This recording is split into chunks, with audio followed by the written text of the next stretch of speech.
Bonjour à tous, ici Stéphane de Forex-Trader.fr, nous sommes le 15 novembre 2015.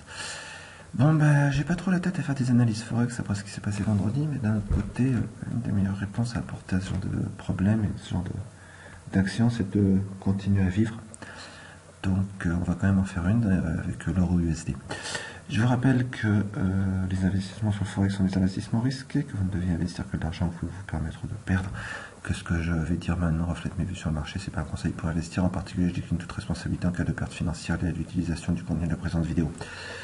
Sur le graphe mensuel, on voit très bien qu'on est dans une zone qui la dernière fois, c'est-à-dire la dernière fois ça remontait déjà à mars, avait pas laissé passer la devise quand elle voulait descendre, donc on est sur une zone de très fort support et on peut absolument envisager un rebond, ce qui n'est pas sûr du tout.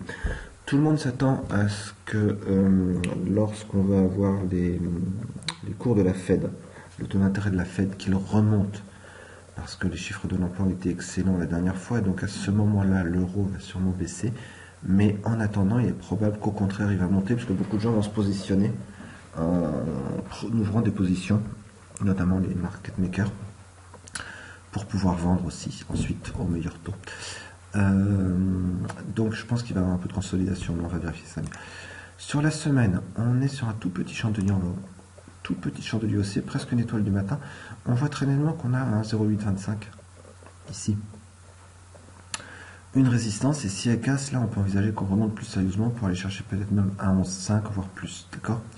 En attendant, on a cassé un triangle très nettement qu'on a retesté et confirmé, donc il est possible aussi que 1,0825 on fasse juste un petit retest et qu'on redescende. En tout cas, c'est le niveau à surveiller sur le graphe semaine. Sur le graphe jour, on est sur un 1,786 de FIB, on va repasser en semaine. J'analyse maintenant ce retracement de Fibonacci là, c'est-à-dire celui-ci. D'accord? Et si j'analyse ce retracement de Fibonacci, je vois qu'on est... Alors c'est pas très clair, on va agrandir un peu. On est sur un 786 de FIB, donc un niveau qui est très fortement, qui fait un très fort support.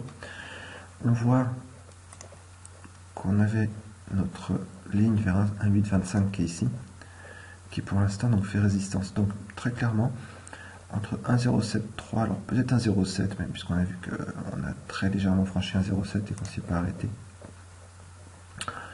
1,07 aurait été ici, donc ce que je vais faire pour EU, c'est tout simplement et très tranquillement surveiller 1,0825 et 1,07, ne pas prendre de position entre les deux surtout, mais dès qu'on sort d'un côté ou de l'autre, il y a chercher des signaux pour accompagner le mouvement avec une préférence très forte. Donc comme c'est un range, je vous rappelle ce que je fais d'habitude, je prends un signal simple.